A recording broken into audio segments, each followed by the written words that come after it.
warahmatullahi wabarakatuh. Saya Siti Sarah dari Program Studi Pendidikan Guru Sekolah Dasar Universitas Nusa Putra Sukabumi, kelas SD 19C. Nah, kali ini saya akan menjelaskan atau menjawab jawaban UAS Statistika Pendidikan yang dimana saya akan menjelaskan mengenai uji regresi, kolerasi, validitas, dan reabilitas. Nah, di sini saya sudah memiliki data tabel yang digunakan untuk mengetahui pengaruh prestasi siswa ya. Dengan tema pendidikan dan judul seorang guru ingin mengetahui faktor apa yang dapat mempengaruhi prestasi siswa dalam belajar. Yaitu yang dimana Y merupakan prestasi siswa, X1 yaitu rata-rata belajar per minggu, X2 merupakan motivasi belajar, dan X3 merupakan tingkat pendidikan orang tua. Oke, langsung.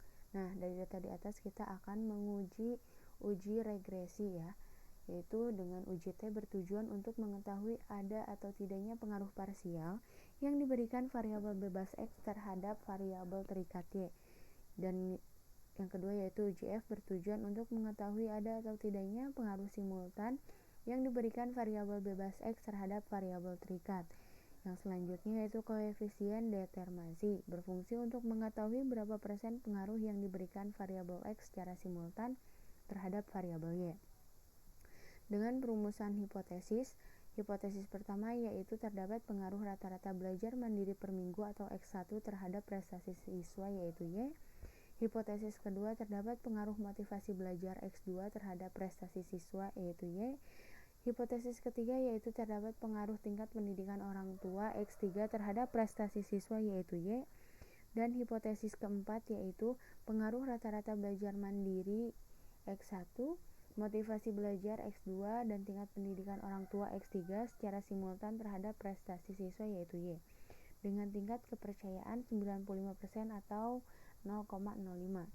Dasar pengambilan keputusan yaitu jika nilai signifikan kurang dari 0,05 atau T hitung lebih besar dari T tabel, maka terdapat pengaruh variabel X terhadap variabel Y. Jika nilai signifikan lebih besar dari 0,05 atau T hitung lebih kecil dari T tabel, maka tidak terdapat pengaruh variabel X terhadap variabel Y. Nah, dengan T tabel sudah kita hasilkan yaitu 2,042 ya. Yang selanjutnya yaitu uji F. Jika nilai signifikan kurang dari 0,05 atau F hitung lebih besar dari F tabel, maka terdapat pengaruh variabel X secara simultan terhadap variabel Y. Dan jika nilai signifikan lebih besar dari 0,05 atau F hitung lebih kecil dari F tabel, maka tidak terdapat pengaruh variabel X secara simultan terhadap variabel Y. Nah, dan F tabelnya sudah kita dapatkan yaitu 3,303 ya. Nah, dari data di atas sudah kita dapatkan hasil menggunakan analisis uji SPSS ya. Nah, berdasarkan data ini diketahui bahwa nilai R² sebesar 0,498 yaitu ini ya R² mengandung arti bahwa pengaruh variabel X1, X2, dan X3 secara simultan terhadap variabel Y adalah sebesar 0,498. Ya. Yang selanjutnya yaitu untuk uji hipotesis dengan uji F ya. Nah, uji ini juga sudah didapatkan menggunakan analisis SPSS ya. Nah, berdasarkan data ini atau kita pengujian hipotesis keempat ya. Berdasarkan output data ini, diketahui nilai signifikan untuk pengaruh X1, X2, dan X3 terhadap Y adalah sebesar 0,000 yaitu kurang dari 0,05 dan nilai F hitung sebesar 9.596 yang dimana lebih besar dari nilai F tabel ya, yaitu 3.303 sehingga dapat disimpulkan bahwa H4 diterima yang berarti terdapat pengaruh X1, X2, dan X3 secara simultan terhadap Y. Ini ya, nilai F hitung dan ini nilai signifikannya. Oke, lanjut. Nah, untuk pengujian hipotesis pertama, kedua, dan ketiga juga sudah kita dapatkan hasilnya atau outputnya menggunakan SPSS juga. Langsung saja kita ke kesimpulannya ya, yang dimana kita mendapatkan nilai signifikannya yaitu ini, dan nilai T hitungnya adalah ini ya. Dan untuk seterusnya untuk X2 atau hipotesis kedua dan hipotesis ketiga. Oke, kita langsung ke pembahasan yang selanjutnya. Nah, untuk pengujian hipotesis pertama atau H1 diketahui nilai signifikan untuk pengaruh X1 terhadap Y adalah sebesar 0,479 yang dimana lebih besar daripada 0,05, dan nilai T hitung yaitu minus 0,717 yang dimana kurang dari T tabel yaitu 2042, sehingga dapat disimpulkan bahwa H1 ditolak yang berarti tidak terdapat pengaruh X1 terhadap Y. Yang kedua yaitu pengujian hipotesis kedua diketahui nilai signifikan untuk pengaruh X2 terhadap Y adalah sebesar 0,198 yaitu lebih besar daripada 0,05, dan nilai T hitungnya itu sebesar minus 1316 yang dimana lebih kecil dari T tabel yaitu 2042, sehingga dapat disimpulkan bahwa H2 ditolak yang berarti terdapat pengaruh X2 terhadap Y. Untuk pengujian hipotesis ketiga diketahui nilai signifikan untuk pengaruh X3 terhadap Y adalah sebesar 0,000 yaitu kurang dari 0,05, dan nilai T hitung sebesar 5310 yang dimana nilai T hitung ini lebih besar dari T tabel yaitu 2042, sehingga dapat disimpulkan bahwa H2 ditolak yang berarti tidak terdapat pengaruh X2 terhadap Y.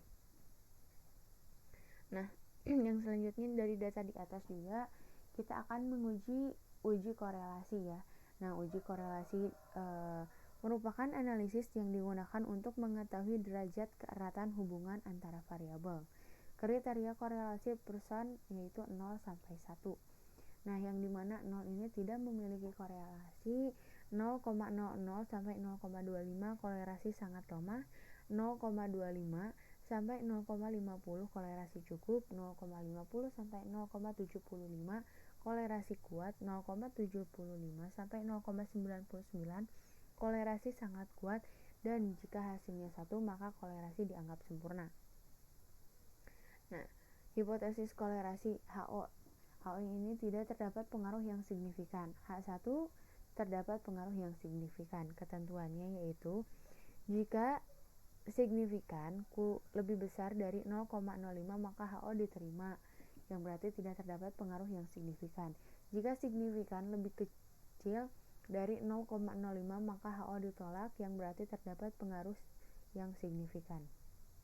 Dan dari data di atas juga sudah kita dapatkan hasil kolerasinya ya menggunakan SPSS. Oke. Untuk kolerasinya langsung saja kita ke kesimpulannya. Oke.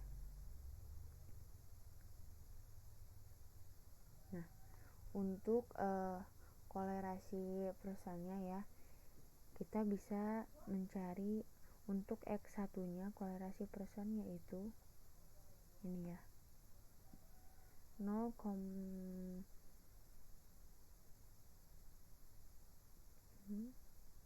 dan signifikannya yaitu 908.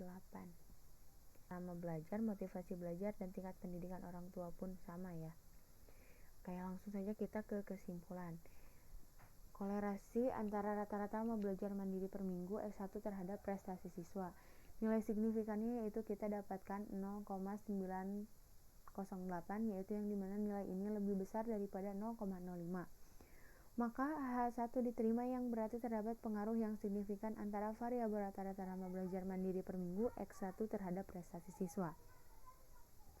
Tabel person kolerasi juga memaparkan nilai koefisien kolerasi sebesar minus 0,021 yang berarti memiliki kolerasi sangat lemah antara rata-rata lama belajar mandiri per minggu yaitu X1 terhadap prestasi belajar siswa yaitu Y. Yang kedua yaitu kolerasi antara motivasi belajar X2 terhadap prestasi siswa yaitu Y. Nilai signifikannya yaitu 0,579 yang dimana lebih besar daripada 0,05, maka H1 diterima yang berarti terdapat pengaruh yang signifikan antara variabel motivasi belajar X2 terhadap prestasi siswa yaitu Y. Dengan tabel person kolerasinya memaparkan nilai koefisien kolerasi sebesar minus 0,100 yang berarti memiliki kolerasi sangat lemah antara motivasi belajar X2 terhadap prestasi siswa yaitu Y. Oke, yang selanjutnya yaitu kolerasi antara tingkat pendidikan orang tua yaitu X3 terhadap prestasi siswa, yang dimana nilai signifikannya yaitu 0,000 lebih kecil daripada 0,05, maka HO ditolak, yang berarti tidak terdapat pengaruh yang signifikan antara variabel tingkat pendidikan orang tua X3 terhadap prestasi siswa yaitu Y. Nah, dihasilkan juga tabel personnya yaitu kolerasi personnya itu memaparkan nilai koefisien kolerasi sebesar 0,676 yang berarti memiliki kolerasi kuat antara tingkat pendidikan orang tua yaitu X3 terhadap prestasi siswa yaitu Y. Oke. Selanjutnya saya akan menjelaskan nomor berikutnya yaitu. Nah, yang berikutnya yaitu di sini saya sudah memiliki format rekapitulasi hasil uji coba angket dengan jumlah dan pernyataan sebanyak 4 dan responden sejumlah 30. Oke, di sini saya sudah memiliki 30 responden. Langsung saja. Nah, dari data di atas kita akan menguji uji validitas dan reliabilitasnya. Dan dari data di atas kita sudah mendapatkan hasilnya yaitu untuk uji kolerasi ya. Nah, di sini saya sudah mendapatkan uji hasilnya menggunakan SPSS, yang dimana uji validitas ya untuk tiap item, yang dimana untuk item untuk kolerasi personnya yaitu kita dapatkan ini yaitu dengan hasil 0,606 dan signifikannya yaitu 0,00, dan untuk seterusnya untuk item 3 dan item 4 sama untuk kolerasi person signifikan ini pun sama ya. Langsung saja kita untuk ke pembahasannya ya.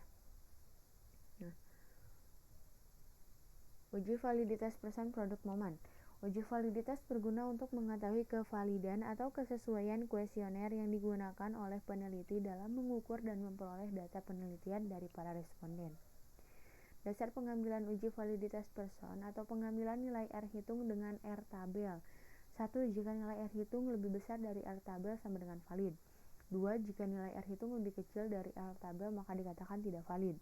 Cara mencari nilai R tabel dengan N sama dengan 30, N adalah banyaknya responden ya. Pada signifikan yaitu 5%, pada distribusi nilai R tabel statistik maka diperoleh nilai R tabel sebesar 0,361. Nah, untuk melihat signifikannya ya. Nah, jika signifikannya lebih kecil dari 0,05 maka tidak valid, dan jika nilai signifikannya lebih besar dari 0,05 maka tidak valid. Nah, oke.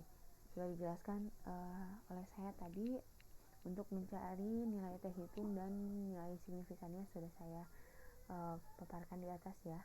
Jadi kita langsung untuk ke kesimpulannya. Pada item yang pertama, nilai hitungnya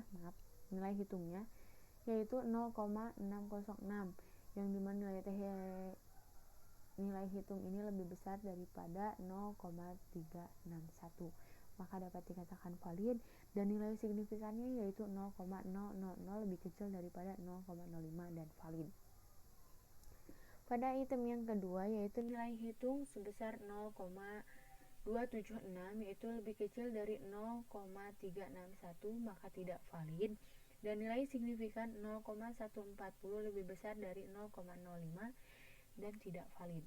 Untuk item yang ketiga yaitu nilai hitungnya sebesar 0,0545 yaitu lebih besar dari 0,361 dan valid, dan nilai signifikannya yaitu 0,0002 lebih kecil daripada 0,05 dan valid. Pada item yang keempat, nilai hitungnya sebesar 0,677 lebih besar dari 0,361 bisa dikatakan valid, dan nilai signifikannya yaitu 0,000 lebih kecil daripada 0,05 dan hasilnya adalah valid. Oke, Selanjutnya dari data di atas juga kita akan menguji reliabilitas Cronbach-Alpha-nya ya. Nah, uji reliabilitas Cronbach-Alpha ini digunakan untuk melihat apakah kuesioner memiliki konsisten. Jika pengukuran dilakukan dengan kuesioner tersebut dilakukan secara berulang. Dasar pengambilan uji reliabilitas Cronbach-Alpha menurut Wiratna Sujarweni, kuesioner dikatakan reliable jika nilai Cronbach-Alpha-nya lebih besar dari 0,6.